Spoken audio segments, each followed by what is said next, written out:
Boas tardes, vou falar en galego, aínda que a presentación estará en castelán. En primeiro lugar, pedir disculpas pola este retraso, este cambio no programa, porque xusto estaba de congreso onte en Alicante, hoxe toca aquí, e tamén disculpar a ausencia do meu colega Ricardo Pichelco, que estou desenvolvendo varios dos proxectos que vou presentar hoxe, porque xustamente está en Lisboa, así que estábamos un pouco cada un por unha parte da península. Traio como tema a cuestión dos arquivos e a súa importancia para a posta en valor no desenvolvemento do rural, pero sobre todo quero centrarme na cuestión do patrimonio documental vinculado a esta zona, unha zona rural como é Trives e a súa contorna, a súa relación coa historia local. Eu son historiador, o meu colega é filólogo e os proxectos que facemos son interdisciplinares, e destacar sobre todo a contribución que poden ter as humanidades digitais en todo este futuro. Sen dúbida eu parto dunha cuestión que me parece fundamental. Hai que deseñar e organizar un novo modelo de rural, un novo modelo de rural que teña en conta e que poña en valor a importancia da investigación no propio rural, a conservación de todo o patrimonio que aínda temos, porque ás veces queixámonos que o rural está sen desenvolver, pero isto tamén trouxe unha serie de vantaxas. Nos conservamos máis que outras zonas pois patrimonio documental, patrimonio monumental e sobre todo tradicións orais que tamén hai que ir recopilando. Tamén é importante todo isto potenciar plans de formación para a xente local e tamén divulgar isto fora, e creo que pode ser un revulsivo económico e turístico sumamente importante. En toda esta ecuación creo que a cuestión do patrimonio e sobre todo da historia local é clave. En esa historia local temos para min tres elementos no que eu hoxe só vou falar dun. Eu vou falar da documentación. Son medievalista, dedícome sobre todo a analizar pergamiños e documentación do período medieval. Pero tamén é fundamental o noso patrimonio monumental e temos, segundo miramos, moitos elementos importantes nas terras de Trives e Caldelas, que son as que me vou centrar, e tamén a cuestión da memoria oral e da historia oral que hai que ir recuperando, que hai que guardar, e que hoxe precisamente as humanidades digitais favorecen toda esta conservación. Non vou entrar en moita destas cuestións porque simplemente aquí vou presentar un panorama moi rápido, pero sí insistir en que cando falamos de historia, isto hai que ensinalo, non se trata de falar simplemente de datos e datos afastados, de guerras, de reis, etc. A historia é algo que nos rodea, a historia é algo que explica o que somos hoxe en día. Polo tanto, no século XXI o que temos é que loitar por convertela nunha ciencia ciudadá, é dicir, a divulgación e sobre todo o acceso aberto é fundamental, de aí as humanidades digitais, e sobre todo hai que revalorizar esa historia social que nos permite coñecer todos os aspectos. Eu estou especializado en historia das mulleres, que é un ámbito que non adoita salir na historia tradicional, pero que sen dúbida é fundamental, e de feito, estando onde estamos, onde tivemos cerca un dos mosteiros medievais galegos femininos máis importantes, a historia das mulleres sempre vai ser referencial. Creo que ademais a historia non é inimiga do desenvolvemento económico e do desenvolvemento social. Por iso gústame insistir no aspecto da rentabilización social e económica, que non se trata simplemente de deteriorar a historia e utilizala para bens ou fins crematísticos para gañar diñeiro, pero sin embargo velo sempre como unha riqueza identitaria, cultural, e ver que un turismo de calidade, que é o que debemos desenvolver, é posible nesta zona. Non contamos, como digo eu, con grandes iniciativas xa doutras décadas que destruíran parte do noso patrimonio, así que é o momento de facer as cousas e facelas ben. E como digo, as humanidades digitais creo que poden ser unha gran aliada da historia local, porque ademais iso é importante destacar, que a historia local non é algo que fan 4 eruditos de distintas zonas, senón que a historia local é un revulsivo para coñecer un panorama global. O local e o global están íntimamente relacionados e non podemos prescindir dunha se realmente queremos coñecer a globalidade. Bueno, eu voume centrar e poñer exemplos concretos simplemente de que pasa un pouco cun territorio como é o de as terras medievais de Caldelas e Trives, que estiveron íntimamente relacionadas. De feito, é certo que concellos como San Xoán de Río, ao que eu pertenzo, na Idade Media estaba vinculado ao de Trives. Isto tamén explica que a fronteira do río sexan dúas dioceses diferentes. Agora estamos na diocese de Astorga, a pesar de estar en Galicia. Se cruzamos o río Navea, estamos na diocese de Ourense. A historia explícanos todas estas cuestións. É certo que a historia das terras de Trives tampouco podemos dicir que é absolutamente descoñecida.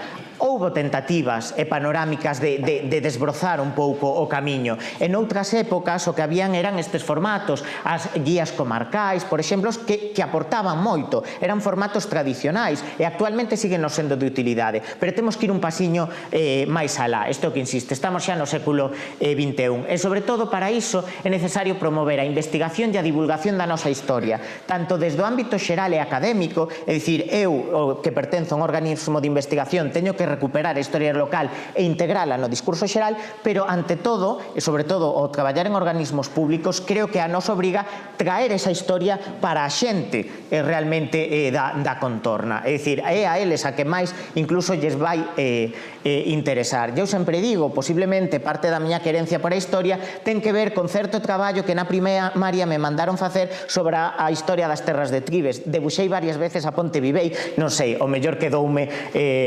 daquela a idea. É importante, sobre todo, para investigar e divulgar, potenciar este aspecto, as fontes, porque a historia faise con fontes. E onde están as fontes desta terra, desta zona? Ese é o que quero indagar, porque se miramos moito ao noso redor non vemos grandes arquivos. Aquí non están, na zona de Trives non é fácil acceder a eles. Entón, que é un pouco o que podemos facer en todo isto? Tendo en conta, ademais, aquí simplemente traía, que estamos nunha zona actualmente vinculada á Ribeira Sacra. Temos potencial de proxección moi amplio, pero gran parte da Ribeira Sacra, porén, está aínda por investigar. Aquí temos moitos mosteiros, xunto co meu colega Ricardo Pichel, imos publicar para o ano que ven coleccións documentais de 3 deles, pero gran parte de todo isto está pendente de traballar. Unha Ribeira Sacra que, bueno, o seu nome, hai que recordalo, en realidade é Roboira Sacrata, na Idade Media. Iso sería Carballeira Sagrada, non Ribeira. Pero, bueno, son matices que non se trata de desmontar algo, unha imaxe de marca. Sin embargo, en historia sí que necesitamos ser un pouco precisos.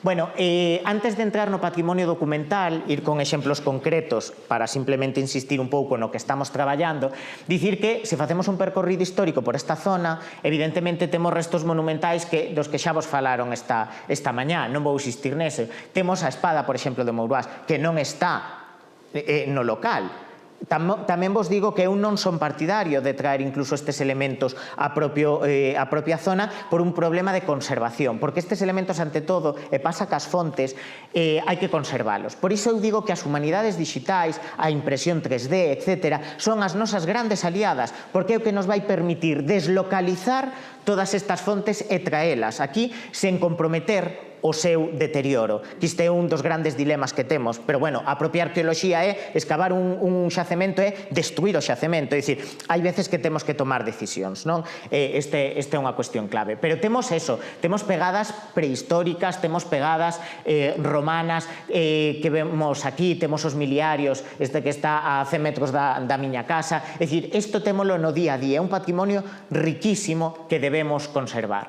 Como digo, eu sobre todo dedícome á documentación, son medievalista. En ese sentido, o que me gustaría destacar é iso, esa pregunta de onde está todo o patrimonio documental dunha zona rural como a de Trives. Porque hai algúns que están dentro dun sistema, do sistema arquivístico, por exemplo, é dicir, sabemos que hai en Ourense parte das nosas fontes, outras están no Arquivo Histórico Nacional, etc. Todo iso existe. Pero tamén é moi interesante destacar que hai moita documentación que ás veces os académicos, os que traballan en institucións públicas, universidades, CSIC, como no meu caso, que non accedemos a todo o conxunto de fontes que se nos escapan, porque hai parte desas fontes, por exemplo, que o ten a xente na súa casa aínda. E a raíz, precisamente, dunha publicación en prensa no que eu falaba da historia local, pois Juan Pérez de Trives tivo a amabilidade de dicirme que el conservaba na súa casa documentación, como despois este pergamiño que puiden traballar con el, incluso documentación de Isabel II, etc. É dicir, hai moitas casas que conservan documentos importantes. Por iso eu sempre digo, ou titulaba aquela intervención en prensa como sabes que no fallado da tua casa podes ter un tesouro para a historia? Porque ás veces nos papeles vellos, que parecen papeles vellos e máis, temos auténticos tesouros que nos explican realmente a nosa historia. En que momento comeza a haber abundante documentación? Sobre todo desde o período medieval. É verdad que para a época romana, etc., imos ter os monumentos, fundamentalmente. Pero a partir da Idade Media temos estes pergamiños, moitos deles deteriorados. Claro, onde se conserva este, que é onde atopei a primeira referencia a miña aldea en 1372? Está en Santiago de Compostela, no arquivo do Mosteiro Feminino de San Paio de Antealtares. E a historia explícanos por que está en Santiago. Consérvase alá. É verdad que isto xa está perdido, pero todo isto podémolo ler, recuperar, e aí aparecen lugares de San Xoán de Río como o propio Río, como Mouruás, onde apareceu a espada, etc. É dicir, estas fontes están pendentes de ser analizadas. E o máis que me preocupa a min, como facemos que todas estas fontes que están en Santiago cheguen a xente de Tribes, a xente de Río, a xente de Caldelas, etc. Non vou entrar un pouco nestas cuestións, sin embargo, destacar que, claro, a partir de época moderna, cando xa non só hai pergamiño, que o pergamiño evidentemente non deixa de ser de procedencia animal e custoso, ten deterioros importantes, empezan a abundar os papéis. E os papéis son numerosísimos os que temos. Temos os libros de bautismo e de matrimonio, de defunción, aquí, libros de notarios, hai moitísimos de Tribes, e nin sequera hai un estudo que o recompilase. Prácticamente non hai teses de doutoramento sobre a nosa zona. É certo que quedamos como unha especie de rural periférico da academia. Isto é o que nos debe preocupar, e por iso necesitamos que a nivel local e a nivel institucional haxa pontes de conexión para potenciar estudos locais que sirvan para poñer en valor todo isto. Evidentemente xa, cando entramos no século XIX e XX, o patrimonio documental é numeroso. É verdade que nin sequera na nosa zona un tema tan que interesou tanto como a memoria histórica deu lugar á recopilación ou edición de fontes. Temos que reflexionar un pouco sobre isto, porque ao final se depende das vontades individuais de que os que procedemos da zona vayamos recuperando algo, temos un problema. Creo que a nivel sistema temos que ser ambiciosos e planificar e facer proxectos de recompilación e difusión de toda esta documentación.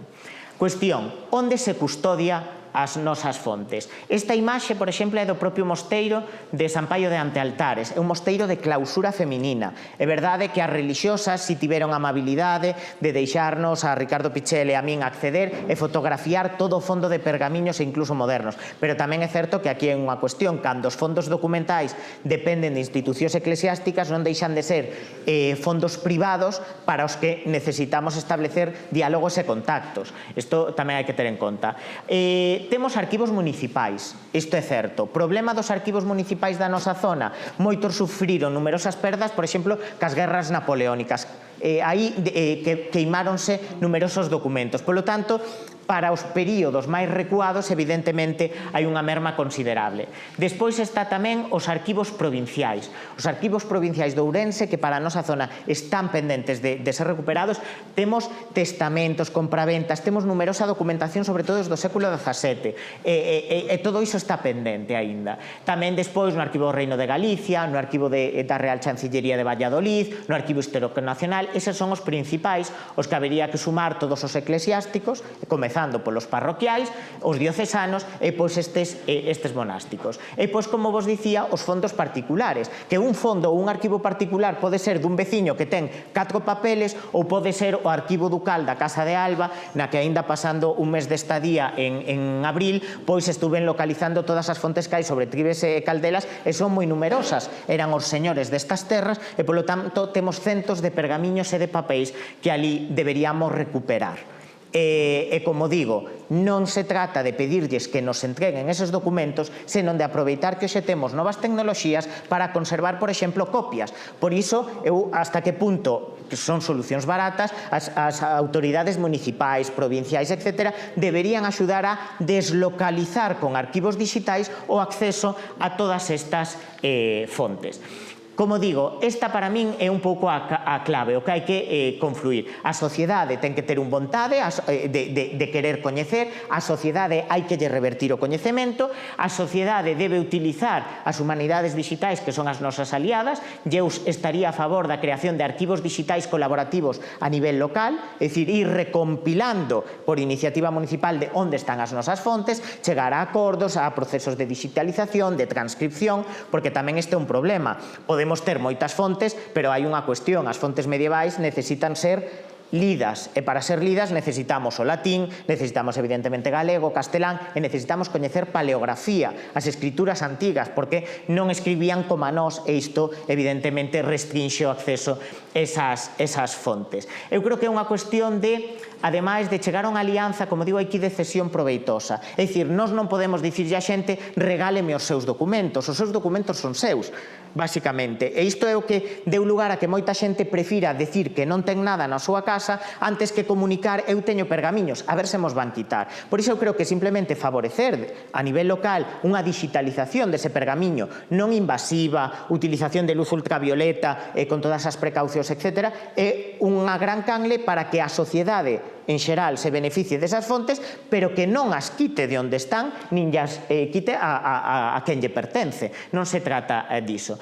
E de todos modos, creo que tamén, máis alá de recopilar fotos, porque tampouco se trata de pois teño moitos documentos e fotos e fotos e fotos e pois non se usa. Non, estas cousas hai que lelas, traballalas, contar con investigadores, etc. E creo que hai que favorecer plataformas de transcripción, algunha das que vou presentar teñen que ver con iso, xerar bases de datos para que a xente pública consulte de eu quero coñecer pois os meus antepasados. Nos arquivos parroquiais está todo. Se favorecemos a digitalización, grandes bases de datos, poderemos reconstruir xenealoxías e todo a golpe de clic, moi fácil, basicamente.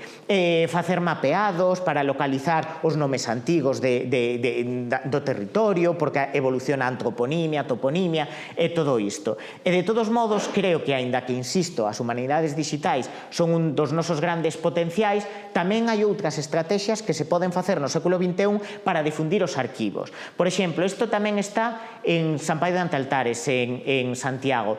E que é isto? Son dous pergamiños orixinais do mosteiro de Sobrado de Tribes? En realidade non, son copias, son facsímiles, é dicir, absolutamente idénticos os pergamiños orixinais, pero que simplemente están expostos para que non lles pase nada, os motivos de conservación. Claro, si isto é posible poñelo no Museo de San Paio de Antaltares porque non hai unha serie de iniciativas que consigan facer reproducción facsimilares deste patrimonio e se trae a nivel local. Claro, aquí podes facer unha exposición de toda esta documentación, porque, sobre todo, é verdad que desde Santiago moita xente é como un pergamiño máis, pero cando che falan da túa aldea, cando che falan do teu concello, etc., evidentemente ti revalorizas máis isto e dache un coñecemento directo. E iso, eu creo que como historiador é o que para mí é principal, ver que a historia é algo real, que nos afectou e que nos explica, non é simplemente o que aparece nun aburrido libro de texto. Hai que traer todo isto ao rural, facer exposicións e, sobre todo, no ámbito digital, por exemplo, creo que se pode facilitar un acceso moi grande. Claro, tamén hai que contar coa comunidade educativa do local, porque isto, se o pos simplemente unha exposición, non a explicas, a ninguén lle difundes, tampouco serve para nada. Volvemos ao sentido de mera almacenaxe. Temos que facer unha gran alianza política, institucións educativas, sociedade civil, etc., para conseguir este reto de revalorizar a historia e o noso patrimonio documental dentro dun novo horizonte de rural, onde rural non sexa sinónimo nin de retraso, nin de falta de cultura, nin de nada. É dicir, nós debemos ter capacidade para acceder a todo isto. Claro, insisto aquí simplemente para a última parte e intentar ir abreviando de é posible recuperar o noso patrimonio documental o da zona de Tribes a golpe de clic a día de hoxe? Bueno, o certo é que proliferan numerosas iniciativas no entorno digital que a nivel global, os que máis ou menos temos interese, podemos ir localizando. Pero claro, as iniciativas até agora no ámbito digital é cada organismo xera o seu arquivo, digitaliza os seus fondos, etc. E claro, se nós non sabemos que as fontes de Tribes están en determinado arquivo, de nada nos sirve que estén digitalizadas e non accedemos a elas. Por eso creo que ten que haber puntos de información e, sobre todo, axentes mediadoras no local, por ámbito de asociacións culturais, ou los centros educativos, na propia administración pública, para facilitar unha concentración de coñecemento que a partir de aí poña a disposición do conxunto da sociedade en xeral pois todo este patrimonio que imos recuperando. Algúns dos principais non vou aburrir porque son os globais. En relación a europeana, por todos coñecidos, evidentemente temos a nivel de arquivos estatais do Estado español o portal Pares, onde hai numerosísimas fontes de Tribes, de Río Río, de Castro Caldelas, etc. Pero é importante coñecer a historia para saber que nós, si queremos localizar fontes de río, moitas veces aparecen ligadas a Caldelas, que era onde históricamente estuvo asociada, ou que os nomes cambian. Claro, nesta plataforma, o tema do galego, da nosa lingua materna.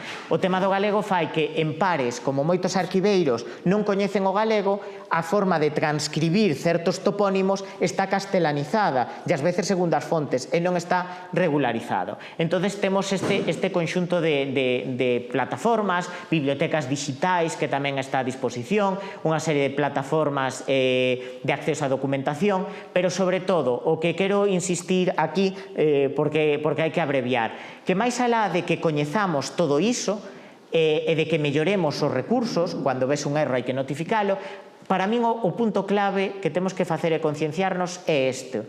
Nós temos que xerar os nosos propios recursos.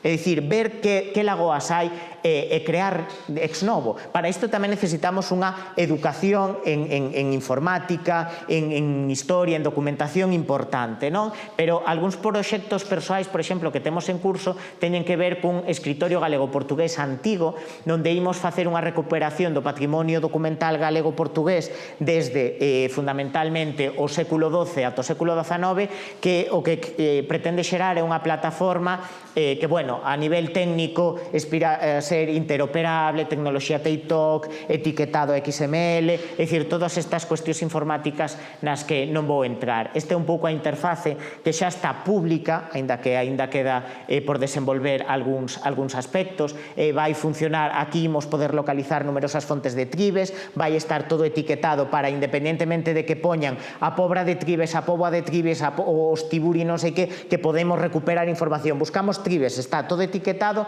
todo documento asociado, pois ímolo poder recuperar. E dentro desa plataforma hai unha serie de subproxectos no que simplemente traervos os asociados directamente a estas zonas de Tribes, os que nos parecen principais. Un deles vai ser o Coresgal, que é o Corpus de Espontáneas de Galicia, no que as espontáneas eran unha serie de expedientes que apareceron un pouco de casualidade no Concello de San Xoán de Río, no arquivo, é unha fonte moi excepcional para coñecer a historia das mulleres no antigo réxime, incluso no século XIX, e ímolas editar todas, poñer as imaxes a disponibilidade dos usuarios. Por outra parte, outro proxecto que se integra dentro deste escritorio é a edición íntegra de toda a documentación que temos en San Paio de Antaltares. Isto implica editar toda a documentación, por exemplo, do mosteiro de San Salvador de Sobrado de Tribes, polo menos o fondo medieval. É verdad que algúns destes pergamiños foron roubados no século XIX, estamos intentando recuperalos e integraránse igualmente nesta plataforma porque no século XVII formaban parte do mosteiro de Sobrado, ainda que despois algúns foron regalados, comprados, etc. E tamén o Corregán, que é o corpus da documentación rexa e rexinal de Galicia, tamén imos poñer aí, tendo en conta que había representantes dos reis que gobernaban as terras de Caldelas e de Tribes, incluso o futuro Sancho IV, bueno, que se levantou contra Alfonso X, máis coñecido, e foi tenente da terra de Caldelas, e despois finalmente xa un proxecto que é o único que vos vou, bueno, estos son as interfaces, simplemente poremos as imaxes e as transcripcións para que a xente poda contrastar todo e sobre todo que se acceda rápido a un nivel de lectura, porque ás veces é o máis sinxelo. Simplemente que a nivel da provincia de Ourense, un dos proxectos que queremos desenvolver é o Tesauria, que é o tesouro documental de Auriense na Idade Media, e que implica eso, a edición de Sobrado de Tribes, pero tamén de Ramirás, de Bóveda, de Lobás e de Asadur, mosteiros femininos situados en ámbito rural e que son as principales institucións que nos permiten coñecer todos os seus entornos. E ademais, frente ao protagonismo que tiveron os mosteiros masculinos en Galicia, queremos neste caso destacar sobre todo o potencial para recuperar a nosa historia a través da historia das mulleres. Ese proxecto, e xa pecho, o que busca é un proxecto de difusión integral, é dicir, digitalizar todos os fondos, transcribir todos os fondos, facer monografías académicas, que é o que nos compete, pero tamén temos diseñado un plan para crear libros de ilustración e de síntese para todos os públicos, porque hai que entender que hai diversos niveles de interese, a creación de guías turísticas e didácticas, sobre todo a nivel educativo, a existencia ou a posibilidade de xerar exposicións no que haxa facsímiles que se leven ao local, charlas divulgativas tanto con especialistas como con outros axentes culturais e pois unha mediateca onde estará a disposición de todo o mundo en formato digital todo ese plan para coñecer o rural e estas institucións. Polo tanto, simplemente, eu creo que hai que mirar cara ao futuro, poño esa imaxe dun dos miradores recentes, e o que temos que facilitar é que a partir da historia local, de espazos como o noso, rural, temos moitas oportunidades para aportarlle moito ao ámbito académico, pero sobre todo para potenciar unha cuestión, un dereito da cidadanía que é o acceso ao coñecemento da súa propia historia, das súas fontes e de todas estas cuestións. En ese sentido, as humanidades digitais, con esas impresoras 3D para o patrimonio, reconstruccións virtuais que non danan, que a través dunha tablet nos permiten ver como sería isto, pero iso exixe moita investigación, ou, sobre todo, estas plataformas digitais de acceso á documentación, pois eu creo que ao final podemos chegar a un horizonte onde a historia, o patrimonio documental de tribes, etc., sexa recuperado, este a disposición de toda a cidadanía da investigación. Nada, simplemente este percorrido un pouco epidérmico. Gracias.